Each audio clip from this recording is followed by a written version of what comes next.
Olá, você está assistindo a mais uma edição do Minha Pesquisa. Dessa vez eu recebo a pesquisadora Anita Lucchesi.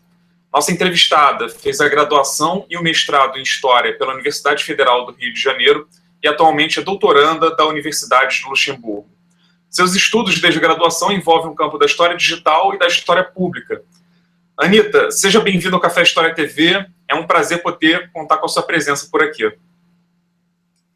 Muito obrigada, Bruno. Eu fico muito feliz com o convite para poder falar sobre a minha pesquisa e fico feliz de poder conversar com você de novo. Bom poder falar com alguém do Brasil. Estou já com um pouco de saudade. Imagino. E Anita, a gente tem feito várias parcerias nos últimos anos em relação à história digital, à história pública. Nós fazemos parte de uma mesma rede, que é a Rede Brasileira de História Pública. Enfim, acho que o papo vai ser bastante proveitoso, a gente está bastante ansioso para conhecer o seu trabalho, Anita. Eu queria começar, antes de tudo, conta para a gente um pouquinho, Anita, o que é história digital e o que é história pública. Ok. Boa pergunta. Não é tão fácil assim, de sintetizar, mas... Vou tentar fazer esse exercício. Tá certo. Bem, a história digital, ela tem a ver não somente com a presença, a divulgação da história online, mas o uso de novas tecnologias, de ferramentas que são ferramentas digitais e softwares que podem ajudar o historiador a trabalhar com a documentação de uma maneira diferente, a produzir seu texto de uma outra forma e também, no final, apresentar e divulgar esse trabalho de outra forma.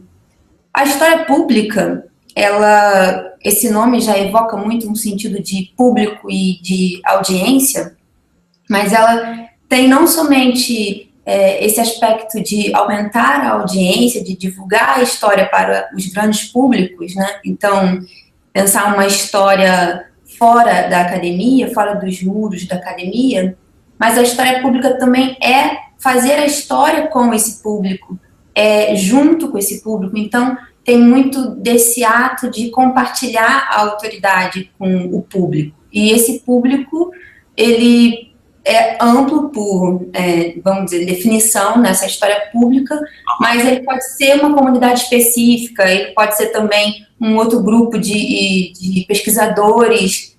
É um grupo plural, não necessariamente, entre aspas, o grande público leigo. Na verdade, eu não gosto muito dessa expressão, né, o público leigo, acho que não existe isso, e a história pública assume bastante isso, né, todos podem lidar com a história e ter autoridade sobre a sua própria história. Então, no caso dos historiadores profissionais que se dedicam à história pública, a gente está tentando interpretar e mediar e, enfim, participar desse processo com o público.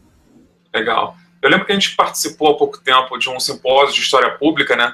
E estava muito se discutindo ainda quem faria ou quem poderia fazer essa história pública, se só historiadores ou se pessoas, enfim, cidadãos comuns da sociedade, pessoas que não são da academia, poderiam também fazer esse tipo de história. Você já chegou a algum tipo de conclusão? O que você tem visto a esse respeito? Bom, pois eu acho que esse é um ponto bem central no debate da história pública, no debate, inclusive, da definição do que é a história pública, né? Porque eu tentei aqui agora rapidamente resumir, mas, é claro, essa é muito a minha opinião também, mas em cada país onde o campo da história pública está se desenvolvendo, existe um contexto diferente para essa definição. E aí, obviamente, quem faz a história pública varia de perspectiva para perspectiva do que é história pública. Eu, particularmente, penso que no Brasil, a gente, tanto na rede quanto os trabalhos que eu tenho visto até agora, nós trabalhamos muito com a ideia de que as comunidades têm sua autoridade e tudo mais, mas é necessária a presença do historiador para realmente, assim, participar da produção da história, de dar sentido ao conhecimento e tudo mais, mas isso não quer dizer que o público não possa fazer isso. Então, eu percebo muito uma coautoria, e nesse compartilhamento de autoridade, o historiador profissional tem a sua caixinha de ferramentas, né? Então, ele vai, com certeza, trazer para esse caldo da história pública uma colaboração muito importante. Exatamente. E, enfim, a gente falou um pouco sobre esse grande tema, que é um tema ainda bastante novo, né, para nós historiadores. E aí eu queria te perguntar agora sobre a sua pesquisa, especificamente, né? O que você está examinando no seu doutorado? Bom, pois minha pesquisa... É outra pergunta difícil, eu sei. Bom, eu tenho tido bastante esse exercício, porque meu primeiro semestre aqui, então todo mundo pergunta, o que você está fazendo? E aí é um exercício bom pra caramba esse, inclusive, e tem site, né, para pesquisa. Bom, eu estou aqui fazendo parte do laboratório de História Digital, com o professor Andreas Fickers, e ele tem também um grande interesse na questão da história pública, e aí o projeto que eu estou trabalhando agora tem bastante a ver com algo específico de Luxemburgo, que é a sua população, é uma população muito multicultural e tem uma presença estrangeira, né, muito forte, muito grande, então o tópico da imigração é um tópico muito discutido em Luxemburgo recentemente e nos próximos anos tende a ser um tema-chave de estudo, porque estima-se que talvez daqui a uns 20 anos a população de origem migrante pode até superar a população total de luxemburgueses no país. Nossa. Atualmente Luxemburgo tem 563 mil habitantes e a população estrangeira chega quase a 260 mil. É um laboratório social de identidades, né? Aqui, assim, né, as estatísticas dizem, e eu acho que pode ser até diferente esse número, mas que convivem no país 166 nacionalidades. Um país muito pequeno, né? Se a gente pensar, comparar com o Brasil é impossível, mas 166 nacionalidades aqui. E aí o meu projeto é especificamente sobre imigrantes portugueses e italianos em Luxemburgo.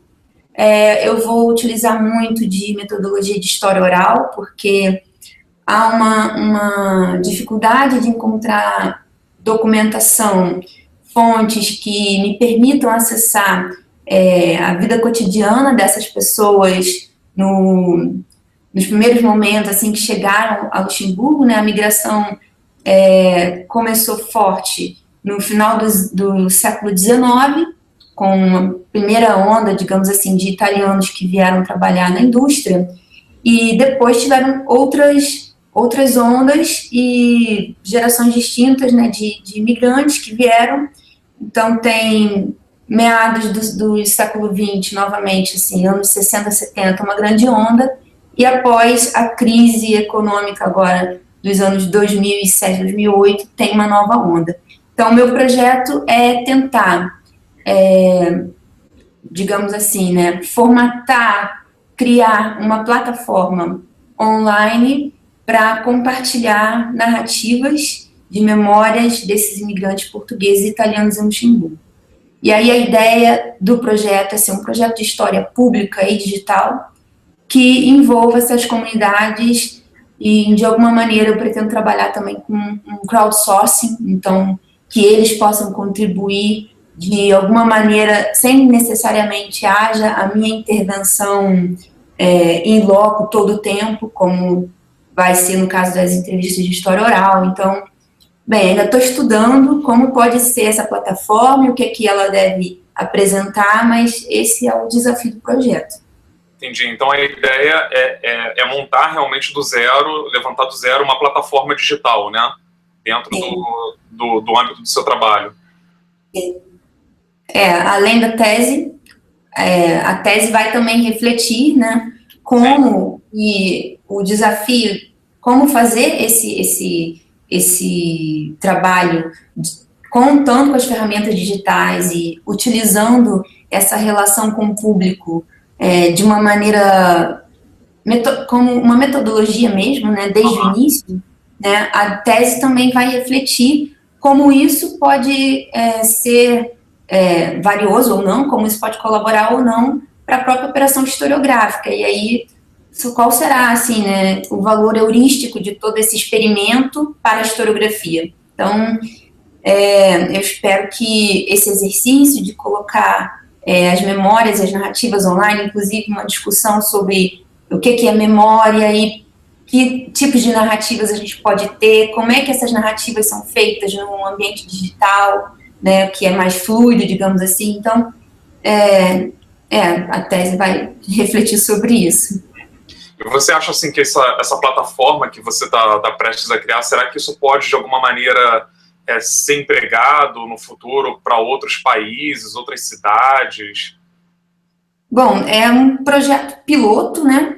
Que a gente não sabe como vai tomar forma ainda. Assim, eu estou conversando com muitas pessoas, já fui a vários arquivos aqui para também ver o que é possível, do que existe de documentação que não está digitalizada também, fazer parte disso. Mas se for uma experiência bem sucedida e se tiver um valor para a comunidade pesquisadora e para a comunidade em si, né, a comunidade que eu digo, nesse caso dos interessados aqui, dos imigrantes, eu acho que poderia ser interessante ser feito em outros lugares.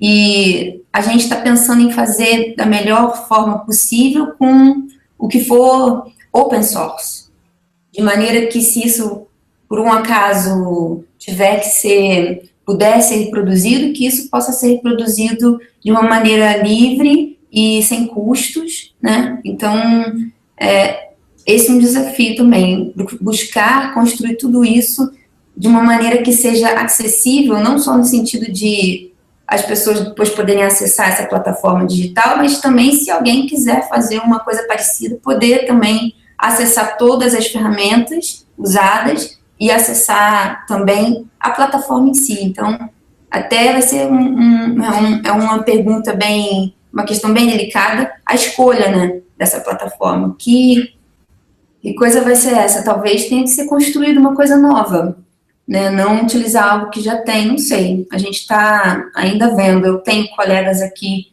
de ciência da informação e tenho colegas também que trabalham com comunicação e alguns colegas da informática, e a gente está discutindo também para pensar o environment, né?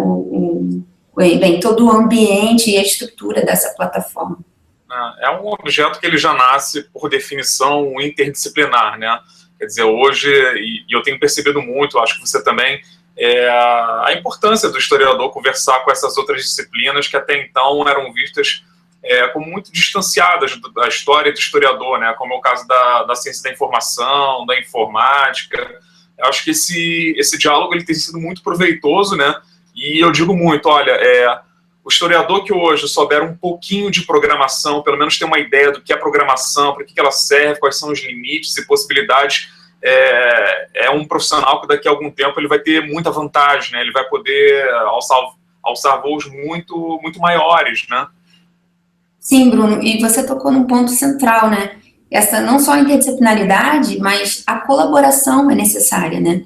Se você entende, se você tem pelo menos uma ideia do que as ferramentas são capazes de fazer, do que elas possibilitam, não necessariamente você precisa ser o melhor programador do mundo para isso, mas se você entender o que esse pacote de novas tecnologias pode oferecer para o historiador, você talvez possa também pensar em novas perguntas, né? E é essa a discussão da história digital, quando faz um apelo para que os historiadores dialoguem com outras áreas. E aí, a nossa interdisciplinaridade, assim, desde as análises, é uma coisa muito mais, assim, com as outras ciências, como se fossem acessórias, né? Com a antropologia, com a sociologia. E talvez, na história digital, seja uma coisa bem aplicada mesmo, essa interdisciplinaridade. E aí precisa existir um diálogo e uma colaboração real. O que é difícil é que nós não somos muito habituados a esse trabalho coletivo, né? Geralmente, a figura do historiador é aquele solitário no gabinete lá com as suas fontes, E talvez a gente tenha que fazer um esforço para sair dessa zona de conforto e ver que fora da caixa tem outras coisas também positivas. E é um desafio, assim. Às vezes eu converso com esse meu colega que se chama Max Keman. Ele também faz uma pesquisa em história digital, mas ele é da ciência da informação. E eu fico assim, gente, eu preciso aprender muito. Eu fico chocada. E eu acho, assim, que eu tenho algum conhecimento já dessas ferramentas, mas é muito bom conversar com outras pessoas. E aí, eu assim, com um simples diálogo te abre uma janela, né? E aí você percebe que você está inserido dentro de uma comunidade, né? Uma comunidade intelectual, de pesquisa, acadêmica. Exatamente. E a pesquisa, inclusive, desse meu colega, a gente tem discutido muito, porque justamente ele está pesquisando a interação dos historiadores com profissionais da ciência da informação na história digital. E o que ele vem discutindo, e é algo que eu também vou trazer para o meu trabalho, a colaboração dele, né? Então, assim, nesse sentido, a gente já criou uma colaboração verdadeira aqui, é que a história digital, ela é uma zona de trocas, né? Então, realmente, não é possível fazer história digital no modo como a gente faz a história que não é digital. A gente modo precisa... avião, né? Exato. E, enfim, pegando um pouco um gancho do que você falou aí agora, como que tem sido estudar em Luxemburgo, né? O que você tem visto legal, de inovador por aí? Essa experiência de estudar fora, como é que você vê as diferenças e semelhanças com o ambiente universitário brasileiro? Bem, aqui é bem particular, na verdade, porque a Universidade de Luxemburgo é muito nova, ela é recente, ela é de 2003, então, assim, saindo da UFRJ para cá, eu falo, gente, tudo aqui é novo, mas novo mesmo, prédio, é tudo novo. A ideia de universidade aqui em Luxemburgo é nova, e tem muito do standard europeu, né, mas algo que eu gostei bastante, depois de chegar e me instalar, assim, me entender um pouco, a convivência mesmo com os colegas, né? A gente está no andar todo o Instituto de História e divide um andar também com pessoas de Linguística, no quarto andar já tem outras pessoas trabalhando com Sociologia, Pedagogia, Psicologia, então, assim, toda a faculdade de Humanas e Artes e Educação ocupa um prédio. E essa não dispersão dessas pessoas eu achei bastante positiva, né? E no caso, eu comparo muito com a UFRJ porque geograficamente é disperso isso, no caso da UFRJ. Então, eu sempre penso assim, nossa, agora eu estou vivendo uma experiência bem diferente. Mas talvez para os colegas que são de outras áreas e estudavam no fundão, essa troca fosse mais corriqueira, mesmo na UFRJ. Agora, aqui, o que tem sido particularmente difícil e, ao mesmo tempo, assim, instigante é a questão da língua, porque Luxemburgo tem como línguas oficiais o francês, o luxemburguês e o alemão.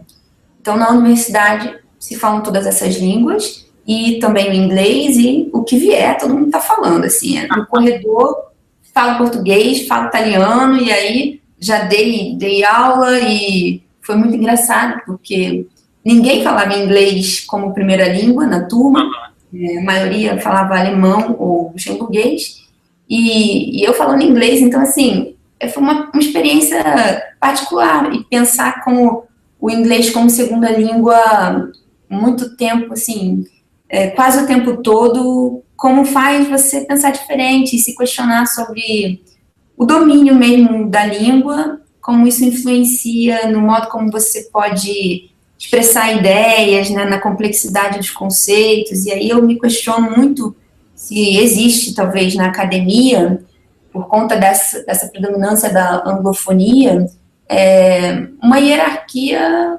complicada para a gente que não é de língua inglesa como natural, né, primeira língua, é complicado da gente chegar.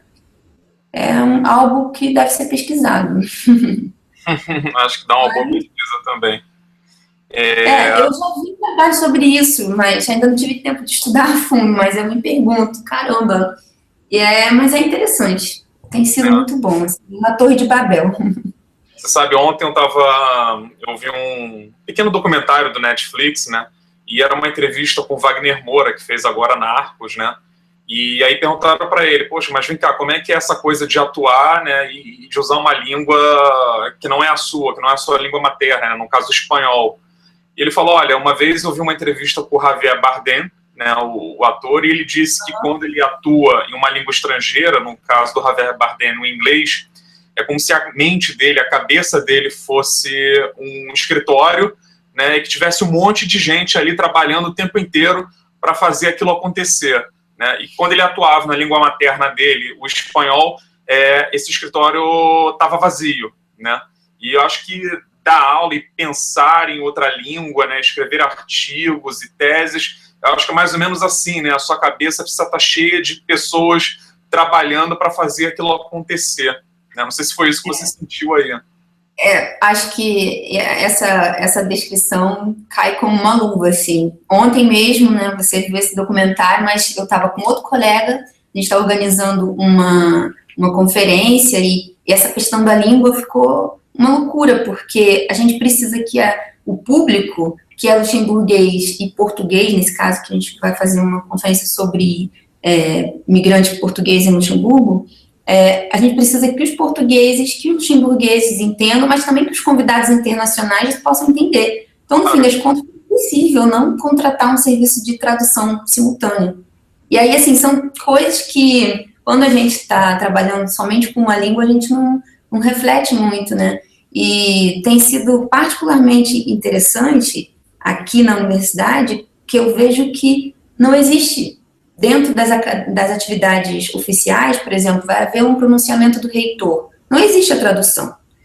Então, é muito engraçado. Para mim, a primeira situação que teve um pronunciamento do reitor, ele começou falando em francês, no meio do caminho mudou para alemão, aí eu fiquei me perguntando se ele estava traduzindo o que ele disse antes, mas no final ele passou para o inglês e era outra coisa completamente diferente. Então, ele fala as três coisas, assim, e não tem tradução. Então, assim, você tem que aprender, então tem que se virar.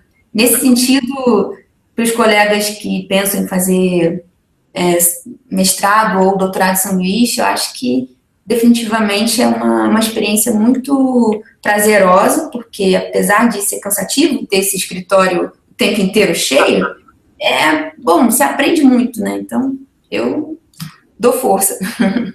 Bem. Bom, Anita, olha, muito obrigado por nos contar sobre a sua pesquisa. Ela é realmente muito interessante e, mais do que interessante, ela é muito necessária, né? Eu acho que é preciso cada vez mais que um número maior de estudantes, de pesquisadores, se debrucem sobre o tema da história digital, da história pública. O Brasil é um grande laboratório para isso, é um país que adora a internet, que adora a história, né? Então, esse casamento ele é muito profícuo para a gente. Bom, e Anita, fique à vontade para fazer as suas últimas considerações, para falar um pouco mais da sua pesquisa, algum aspecto, talvez que a gente não tenha abordado, a palavra é sua. Muito obrigada, Bruno.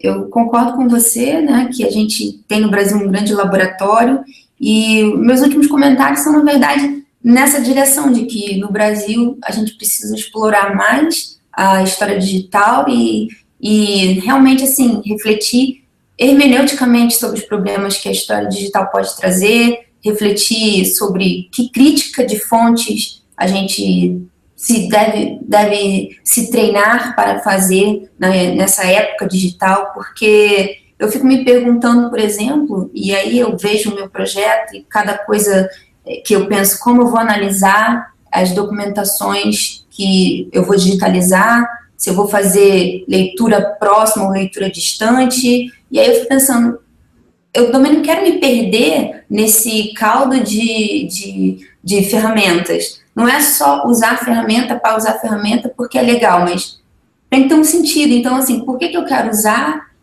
O que ela pode me trazer de novo? E aí, eu acho que o que a gente talvez deva se questionar é o que a gente pode fazer com a história digital que a gente não pode fazer com a história não digital. Porque eu não sei se daqui a 20 anos vai existir esse termo história digital ainda. Talvez todos, em alguma medida, vão acabar utilizando dessas ferramentas ou vão utilizar a internet para compartilhar ou para acessar fontes. Então, assim, de certa maneira, talvez esse termo seja um pouco transitório. O que a gente tem que se perguntar é da especificidade que essas ferramentas e essas novas práticas podem trazer para o ofício do historiador. E aí, bem, dá para fazer aqui uma outra entrevista só falando disso.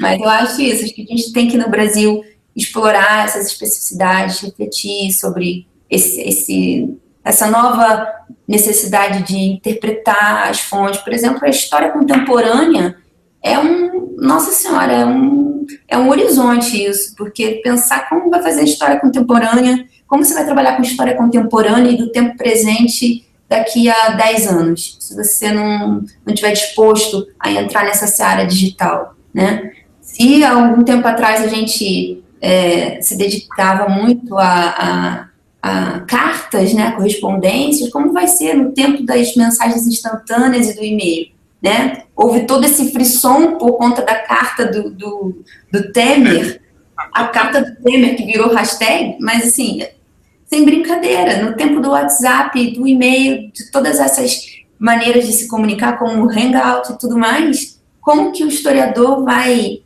retraçar, como que o historiador vai mapear tudo isso? Então, são muitos desafios, é instigante, e eu fico feliz quando eu vejo que no Brasil, cada vez mais, a gente tem tido fóruns e oportunidade de debater isso, e nesse sentido também te agradeço mais uma vez pelo convite. Muito obrigado, Anita, eu te desejo bastante sucesso no restante do seu doutorado, conte sempre com o Café História como parceiro, e é isso, gente, obrigado a você que acompanhou esse bate-papo, eu fico por aqui, esse foi mais um Minha Pesquisa, continue sempre ligado no Café História TV para saber as nossas novidades, e até uma próxima. Tchau, tchau.